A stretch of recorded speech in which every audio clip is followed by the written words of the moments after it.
Hello CEOs. In this video, I will show you how to install VS Code on your Windows laptop step by step. If you are starting coding with Java, Python, C or web development, VS Code is one of the best and most beginner-friendly code editors you can see. So without wasting any time, let's get started. First open your browser and search for Visual Studio Code.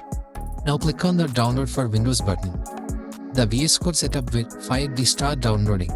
Wait for the download to complete. Once the download is completed, open the setup file from the Downloads folder. Now you will see the installation wizard. Select I accept the agreement and click on Next. Keep the default installation location and click Next again. Here, make sure these options are checked. Add to path, open the code, create the stop icon if you want one. These options make VS Code easier to use later. Now click Install. VS Code will now start installing on your laptop.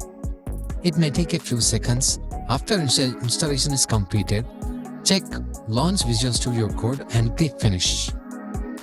And yes, VS Code is successfully installed. You can now start coding in Java, Python, HTML, C++, and many other programming languages. So, that's how you can install Visual Studio Code on a Windows laptop. If this video helped you, make sure to like, share and subscribe for more coding and tech content. See you in the next video.